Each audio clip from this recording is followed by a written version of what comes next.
Hello world, welcome back to Accelerate and welcome to our road trip. Now everyone knows the NC500 and most people know about the SC500, but this is the Accelerate 500. Yeah, now with what Wales has to offer, it's a shame there's no real route around here, so we decided to create our own road trip as the Accelerate 500. So something for you guys if you wanted to do it as well. Yep, let's get stuck in. Let's do it. The Accelerate 500 route will take you from South Wales up to one of the most northern points of Wales, then back down to the south via some of the most scenic roads you will ever encounter. This route is spread out over 3 days and 2 nights. We'll even include recommendations for accommodation and fuel stops along the way. Going back to the NC500. Scotland is known for its famous 516-mile scenic route around its north coast that's getting more and more popular with car enthusiasts and campers alike. With the amazing roads Wales has to offer, Kenny was surprised that no one's really taken advantage of this and created a similar route. Hence, the Accelerate 500 was born. We want to show off the best roads that Wales has to offer, not only to fellow UK folk, but to people the world over if we can get this nailed. We put word out that we were putting some plans together for the road trip, so bear in mind this is an experimental trip that we will be revisiting in a few months' time to perfect the route and stops. We are doing all the hard work so you don't have to. Joining us on the Accelerate 500, we have Phil in his Nissan 370Z Nismo, Daniel and his boy Sean in their track spec EP3 Civic Type R, Che and his boy Caden in their DC5 Honda Integra Type R, David and Luke in Dave's 500 plus bhp Audi TT-RS, Gavin Nicola in their Ford Transit camper, this nutcase who I'm sure you all know in his Audi A4 Avant, and me. I'll be joining Kenny in the Audi A4 Avant. We were going to take the Civic, but we had a few minor issues last minute, so decided to take the A4 just in case. Day 1 of the trip starts at Merthyr Tydfil, South Wales, and takes you all the way up to Holyhead, where the first night's accommodation awaits. The meeting point is Trago Mills in Merthyr Tydfil. Trago Mills offers a large car park, so whether you are doing the trip alone or have a club road trip, the car park will easily suffice. Trago Mills also has a cafeteria serving food for most of the day, so if you're meeting in the morning, as we are, you can fill yourselves up with a good old full English breakfast to start the journey right. With everyone fed and watered, we hit the road. As you leave Trago Mills, you head straight on the A470. Now, when most people think of the A470, they think of the 50-mile-per-hour zones in Pontypridd, but the further north you travel, these are the roads you're greeted with.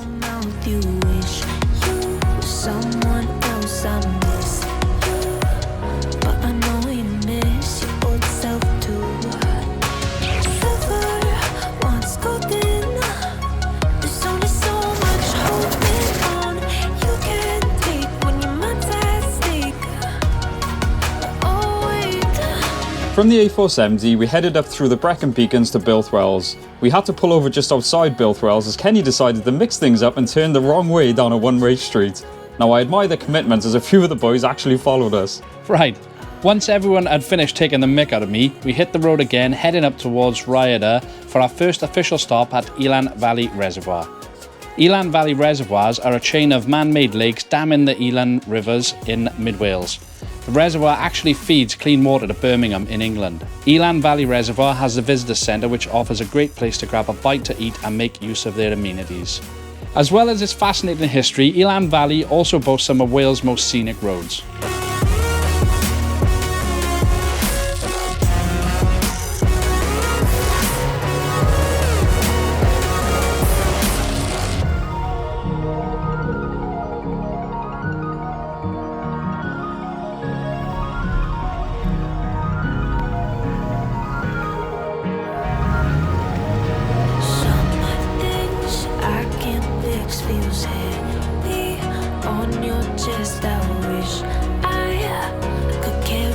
So first stop on our trip, Elan Valley Reservoir. Elan Valley Reservoir? Elan Valley Reservoir. Now, unfortunately, it is absolutely chucking it down. It always seems to be raining when we stop, but we're calling it the Accelerate Curse. Yes, definitely an Accelerate Curse. But a bit of optimism, even in the rain, this place just looks so scenic, and even on the drive down, all the cars look amazing. Beautiful. They really do. We need to thank everyone here as we run through, but the fact that these guys still turned up in this weather, everyone is still smiling and they're still having fun. Commitment, eh? It's what we do, Brett! Yeah. We continued on from Elan Valley Reservoirs onto one of the most scenic roads I've ever witnessed. Of course, we had to stop and take in the view.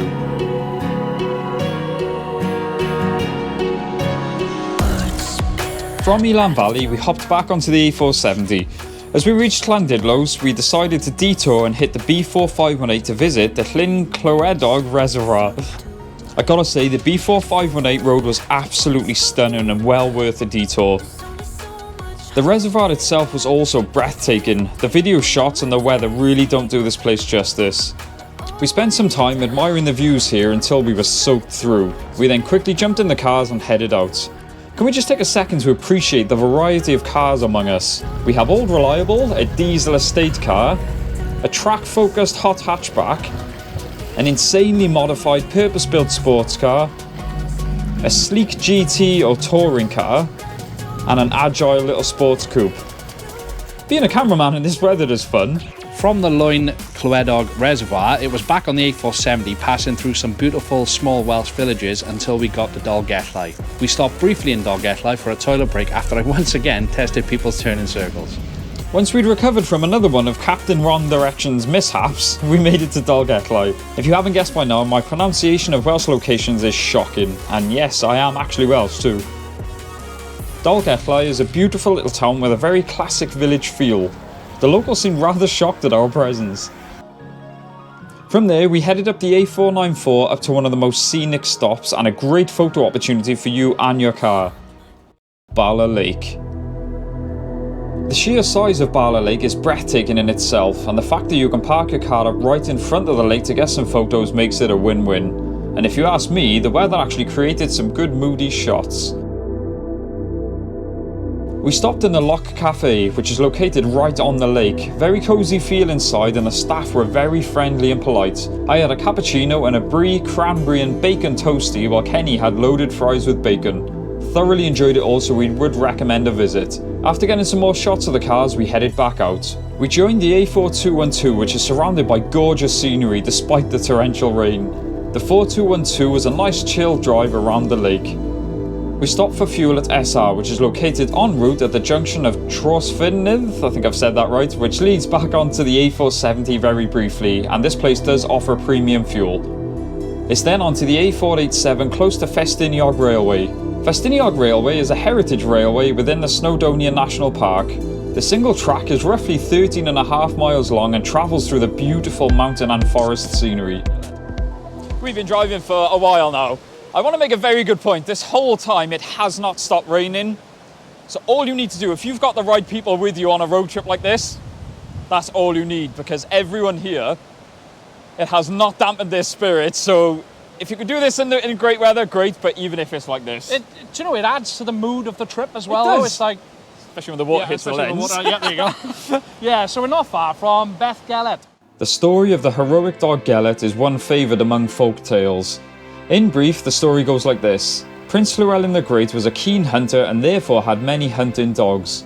One day, as per usual, he summoned his dogs using his horn. All dogs appeared apart from his favourite hound, Gelert. He decided to carry out the hunt without Gelert on this occasion. When Llewellyn returned from the hunt, he was greeted by Gelert running towards him with blood dripping from his mouth.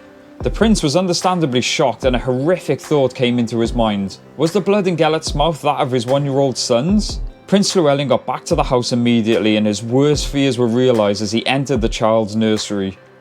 The prince's heart stopped as he noticed an overturned cradle, blood sprayed up the walls and no sign of his innocent child.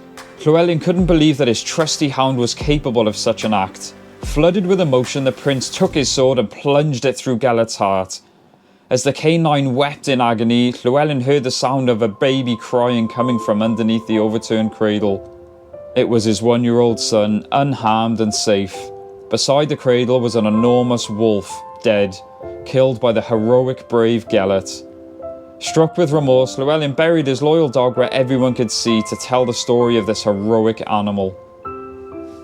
So Kenny said we've been following this river for a while and we wanted to stop somewhere. I mean, these are the views that you're greeted with the whole time. I mean, everywhere you look. Well, we just driving. I'm like this, driving. I'm driving. I got to remind him sometimes who's driving, but these are the views you're greeted with. And like we said, the best part of any road trip is finding random places to stop. Well, even we the stopped with the cafe. squad. Even the cafe we found. Yeah, we stopped in a cafe. Bala Lake. What's that cafe? Yep, this car's coming down. Road safety first. Just walk out on the road. But all the boys that are with us, I mean, like I said, it hasn't dampened their spirits of fair play. And like I said, it's good. Squad. They're all good. Happy days. I took this opportunity to jump in with Phil in his Nismo 370Z as we headed to the Llanberis Pass via the A498. Although Phil couldn't really push the Z due to the weather, the sound and the experience was still awesome.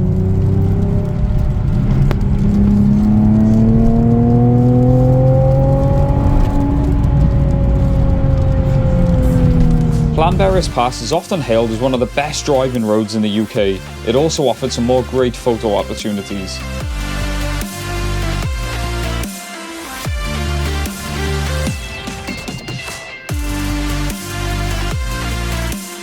After thoroughly enjoying the Llanberis Pass, we then entered the town of Llanberis itself.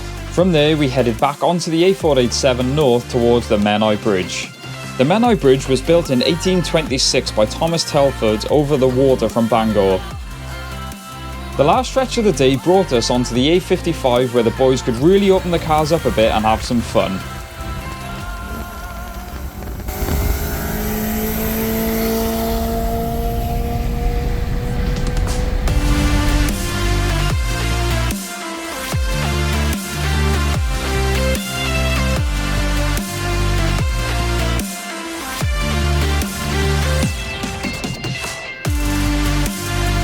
We finally checked in at the Premier Inn Holyhead, conveniently placed just off the A55 dual carriageway. After checking into the hotel, we all decided to then head out for some food. As we were right on the sea, I chose to order the big fish. That's a big fish. The food was really good. This, the first day of the Accelerate 500, we clocked 220 miles. Stay tuned for day 2 and 3 of this epic journey where the weather and the views get a lot better.